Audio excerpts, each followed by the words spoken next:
पवित्र पावन सबही खोका. इथं आचरण शब्द आलेला आहे. इथं आचरण शब्द आलाय. आचरणाला खूप महत्व आहे. आचरण 3 अक्षरी जरी शब्द असला तर मोठं गांभीर्य या शब्दामध्ये. आपली आचरणाची रीत घरच्या पासून लोकांपासून सुरुवात करायची. सुरुवातपासून आचरणाची रीत. आपण बोलत असताना दुसऱ्यांविषयी कसं बोलतो, मनामध्ये किती कपट ठेवतो. नुसतं भक्ती करणे म्हणजे काय? टिळा लावणे, गळ्यामध्ये माळा घालणे, मंदिराच्या घंटा वाजवणे म्हणजे भक्ती नाही. स्वतःपासून आचरणाची सवय अवलंबून करणे, त्या आचरणातून आदर्श घडवणे. संतांनी ही परिक्रमा केली मायबाप आचरणातून. त्यांना आचरणातून जर आपण उद्मोद भाव आपण दर्शवला तर आपल्या लक्षात येईल आचरणापासून कोणी उन राहू शकत नाही. आचरणामध्ये 2 प्रकार पडतात, चांगलं आचरण आणि वाईट आचरण. चांगलं आणि इथे आचरण करत असताना मैना राणी आपल्या पार्वतीला सांगते, स्वतःच्या मुलीला अनुवादित करते आहे, भगवंताची भक्ती करत असताना मोठ्या मनापासून तनापासून कर. तुझं तन आणि मन त्या ईश्वरामध्ये अविरत कर, त्या शिवामध्ये लाव, एकनिष्ठ भाव धर. शिवाशिवाय काही नाही अखंडपणे. कारण की तुझं तन मन हे शिवमय झालं पाहिजे असं ते म्हणते. कोण? मैना राणी आपल्या आई मुलीला सांगते, उपदेश करते. पती हा तुझा परमेश्वर आहे. एवढंच काय महाराज म्हणायला लागले, तन मन में जीवन में शिव है. ऐकत आहा ना शब्द माझे? तन मन में जीवन में शिव है, जपले मनवा नमः शिवाय. तन मन में शिव है, जपले नमः शिवाय. तन मन में जीवन में शिव है, जपले मनवा नमः शिवाय. तन मन में जीवन सभी नामों का सार शिव है, जपले मनवा नमः शिवाय. सभी सार में नाम सार है, जपले नमः शिवाय. सभी नाम का सार शिव है, जपले मनवा नमः शिवाय. शिव की जटा से बहती गंगा, शिव की जटा से बहती गंगा, भगीरथ जी का पूर्ण है गंगा, पूर्ण है गंगा. हिंदू भूमि का प्राण है गंगा, जपले मनवा नमः शिवाय. नमः शिवाय. हे महादेव. ओम नमः शिवाय. ओम नमः शिवाय. ओम नमः शिवाय. महाराज म्हणायला लागले, मैना राणी म्हणते, तन मन में जीवन में शिव है, जपले मनवा नमः शिवाय. आई का आईचं हृदय, आईच्या भावना अंतकरणाचा जो सुगावा घेतो. आईचं अंतकरण काय असते मायबाप? त्या मैनावरून कळून येते आपल्याला. आपल्या स्वतःच्या मुलीला काय उपदेश करते मैना राणी? तन मन में जीवन में शिव है. तनामध्ये आणि मनामध्ये तुझा शिव आहे. म्हणून ज्याचं नाव भगवंत घेतात त्याचं नाव तू घे. जपले मनवा नमः शिवाय. अरे तुला घडवणारा, तुला निर्माण करणारा तो आहे.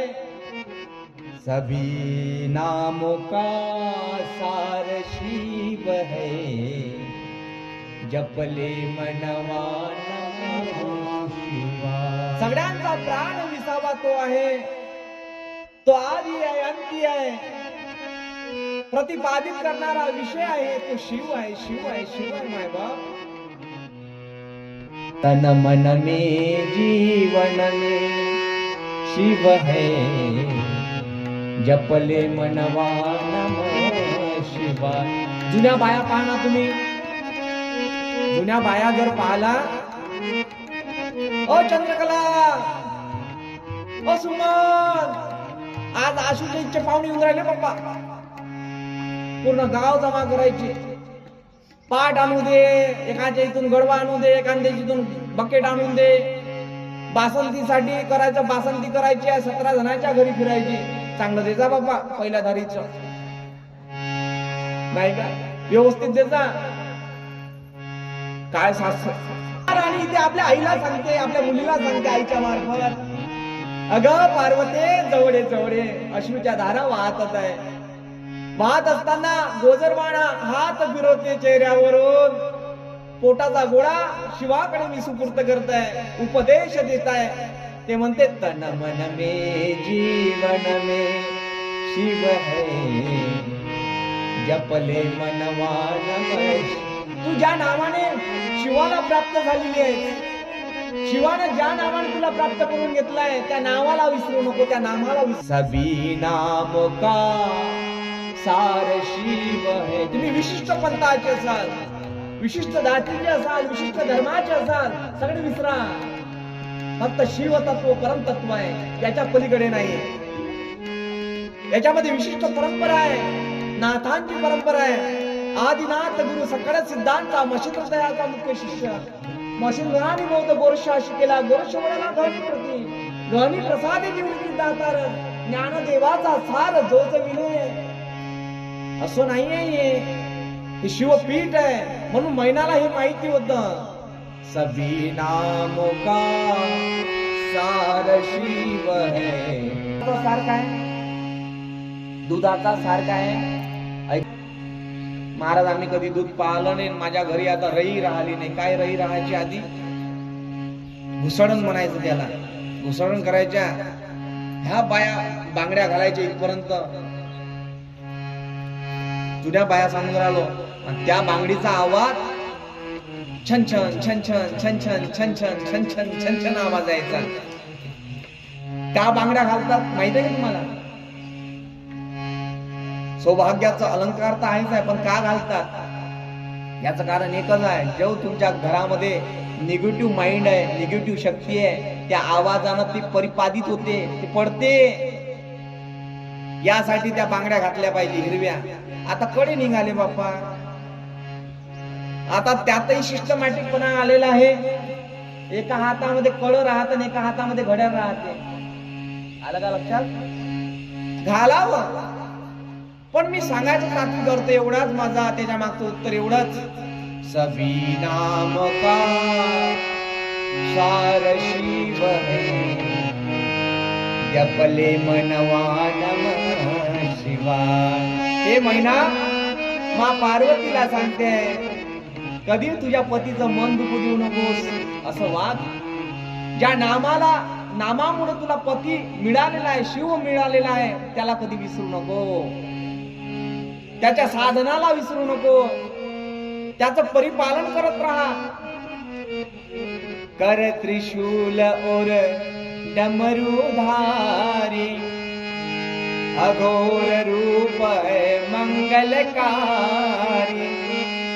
गिरी कहे अविनाशी देवा, जपले मनवा नमः शिवाय. त्याच्या हातामध्ये त्रिशूल आहे, त्याच्या जटेमध्ये माँ गंगा आहे, जे भगीरथाचा उद्धार करण्याकरिता आली होती.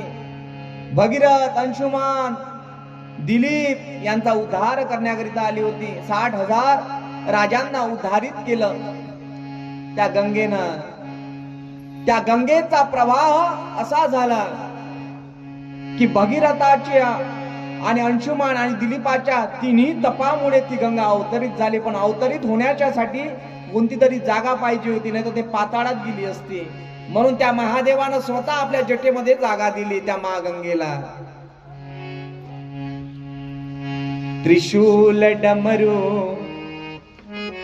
त्रिशूल और डमरू धारी, अघोर रूप है मंगलकारी. अघोर रूप दिसतं त्याचं, पण मंगलकारी आहे. मंगल भवन अमंगलहारी, द्रवऊ सुदशरथ अजर बिहारी, द्रवऊ सुदशरथ अजर बिहारी. म्हणून भेद करू नको. तुझ्या मनातले काही विचार असतील तर, आणि तो देव एका ठाई बसलेला आहे आणि असंख्य रूप आपल्या भक्तासाठी घेतोय. पण त्या भक्ताला एका ठिकाणी पाहण्याची एक परिक्रमा करायची असेल तर मैना आपल्या स्वतःच्या मुलीला उपदेश करते. पार्वती, मी वारंवार का सांगतोय, तुमच्या कामाचा आहे म्हणून. तो आपल्यासाठी देशा विदेशामध्ये प्रदेशामध्ये रूप घेतो. अनंत रूपे अनंत वेशे घेतले म्या त्यासे, देखिला देखिला देवा आदिदेव बरवा. वंदनीय राष्ट्रसंत तुकडोजी महाराज म्हणतात, हर देश में तो, हर देश में तो, हर भेष में तो, तेरे नाम अनेक तू एक ही, तेरे नाम अनेक तू एक ही. हर देश में तू, हे महादेव हर भेष में तू मेरे. अगर से उठा बादल बनके, बादल से फटा जल हो करके, बादल से उठा बादल बनके, बादल से फटा जल हो करके, रंग भूमि यह विश्व भरा,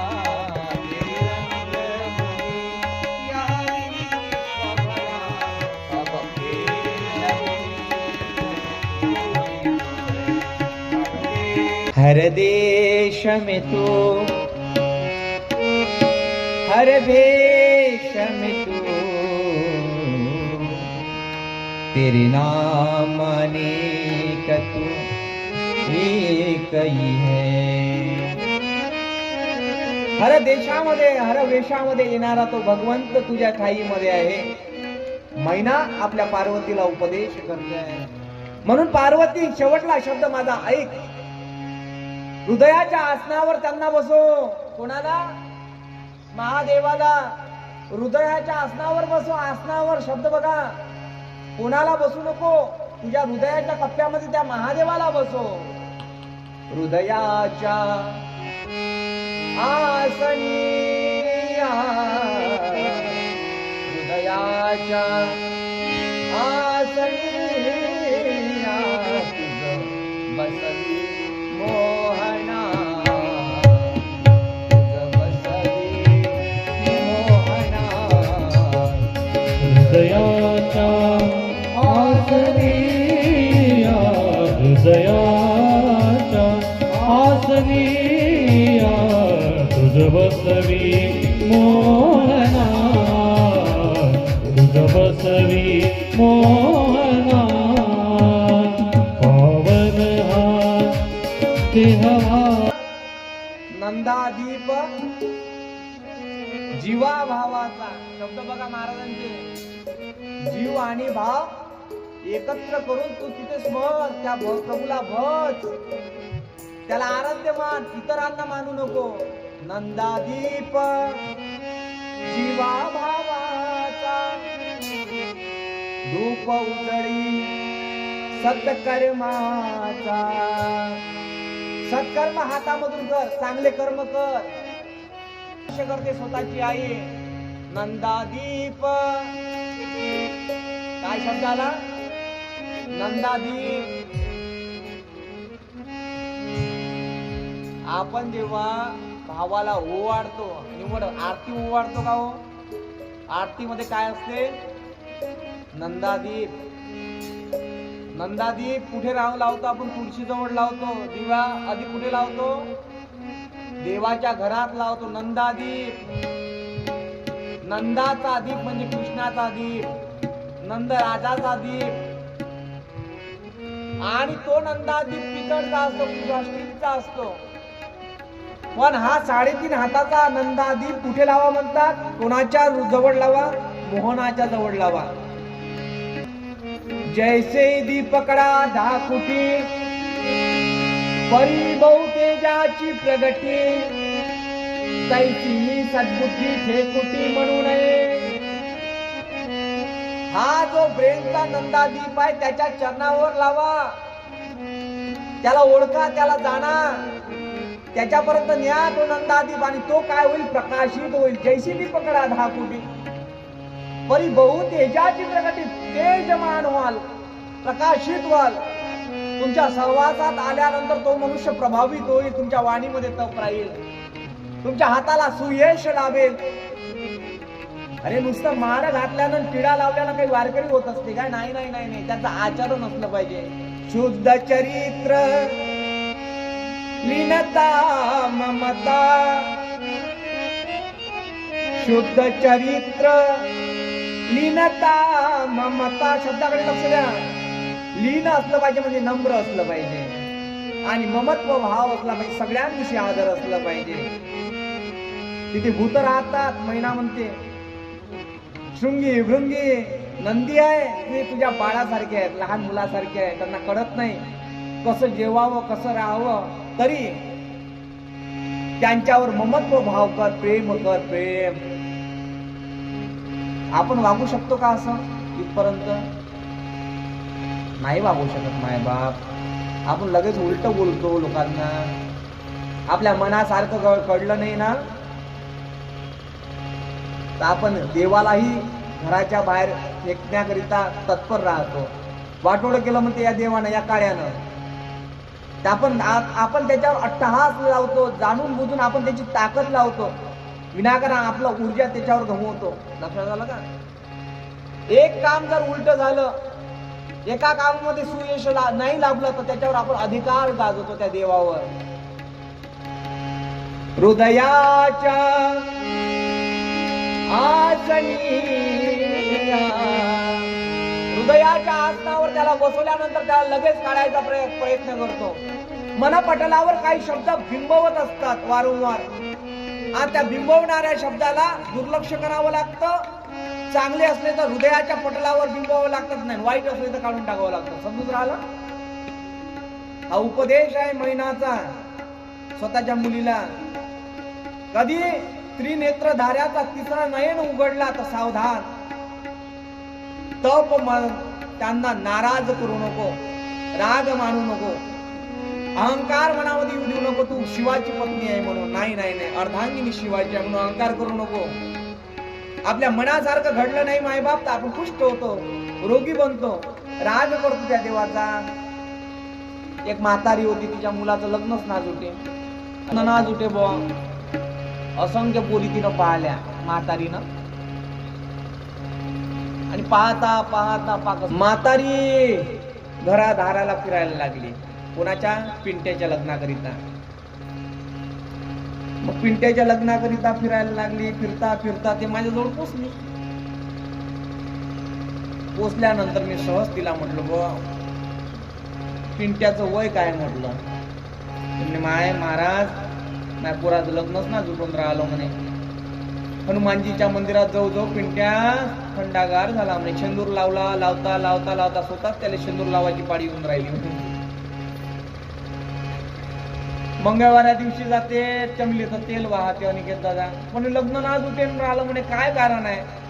थोडस विस्तारानं सांगा म्हणे. काही 7.5 वगैरे आहे का त्याच्या पाठीमागं? म्हटलं त्याचं वय किती आहे? ते म्हणे 42. त्यांना होऊ दे ना 60चा, नंतर पाहू. सांगायचा मुद्दा निश्चल भाव तिचा ईश्वरावर नाही आहे. समजून राहिलं का? ज्यांच्या मुलांचे लग्न जुटत नसतील त्यांनी उपाय क्रमांक 1 श्री शिव महापुराणामध्ये सांगितलंय, वर्णन केलेलं आहे रुद्र संहितेच्या अंतर्गत, कैलास संहितेच्या अंतर्गत. ज्या मुलांचे लग्न होत नसतील, ज्या मुलींचे लग्न होत नसतील, त्यांनी काय करायला पाहिजे सांगू का? ज्या मुलाचं किंवा मुलीचं लग्न जुटत नसेल तर क्रमांक 1, 5 मोतीचुराची लाडू आणायची. काय? 5 मोतीचुराचे लाडू. समजते ना? मोतीचूर बुंदा वेगळा, मोतीचूर वेगळा. बारीक बारीक जे असते त्याला मोतीचूर म्हणतात. म्हणजे लग्न होण्याकरिता बारीक व्हावं लागते पहिले, त्याचा अर्थ असा आहे. मग लग्नानंतर जाडा होते तो भाग वेगळा. विचित्र बाब आहे. माय जेव्हा लहानपणी आपल्या डोक्यावरून हात फिरवते तेव्हा आपल्या डोक्याला केस येते. काय येते? माय आपल्या डोक्यावरून हात फिरवते, लहान बाळाच्या डोक्यावरून तर डोक्याला केस येते. पण बायकोनं जसा हात फिरवले तर आलेले जाते. आलं का लक्षात? हा पराक्रम आहे लग्नाचा. आलेले जाते बिलकुल, रात नाही केस एकही. मोतीचुराचे लाडू, 5 संत्र फळांच्या रूपामध्ये, चमेलीचं तेल, पांढरा रुईचा हार फुलांचा, 21 उडदाचे दाणे, 11 लवंगीचा हार. मंगल के दिन प्रभु जी आपको जाना है मंदिर में, भगवान हनुमंत राया को शरणागति पाने के वास्ते आपको वहां जाना है. और क्या करना है? त्या महादेव म्हणजे महादेवाचा 11वा रुद्रच आहे तो, साक्षात हनुमंत. हनुमंत म्हणजे एकटा आहे का? नाही, त्याला 5 भाऊ आहे. 5 भाऊ आहे, एकटा नाही तो. पहिल्या भावाचं नाव हनुमंत रायाला पत्नी आहे, पण तरी ब्रह्मचारी आहेत. सविस्तर सांगा महाराज. पहिल्या भावाचं नाव गतिमान, श्रुतिमान, मतिमान, धृतिमान, कीर्तिमान असे 5 भाऊ आहे. आणि 6वे हनुमंतराय. हनुवटीवर प्रहार केला होता इंद्रानं, म्हणून हनुमंतराय. हनुवटीवर अस्त्र सोडलं होतं म्हणून हनुमंत नाव पडलं. अशा हनुमंतरायच्या अंजनी सूत आहे, अंजनीच्या सुता, अंजनी सूत आहे, पवन सूत आहे. अशा हनुमंतराय अंजनीच्या सुता. तुला रामाचं वरदान, एक मुखाने बोला बोला जय जय हनुमान. एक मुखाने बोला बोला जय जय हनुमान. हे अंजनीच्या सुता, तुला रामाचं वरदान. अंजनीच्या सुता, तुला रामाचं वरदान. एक मुखाने बोला बोला जय जय हनुमान. एक मुखाने बोला बोला जय जय हनुमान. दिव्य तुझी राम भक्ती, भव्य तुझी काया. बालपणी गेलासी तू सूर्याला धराया. बालपणी गेलासी तू सूर्याला धराया. ही हादरली धरती, थरथरले आसमान. जय जय हनुमान. एक मुखाने बोला बोला जय जय हनुमान. अंजनीच्या सुता, तुला रामाचं वरदान. अंजनीच्या सुता, तुला रामाचं वरदान. एक मुखाने बोला बोला जय जय हनुमान. एक मुखाने बोला बोला जय. भाऊ आहे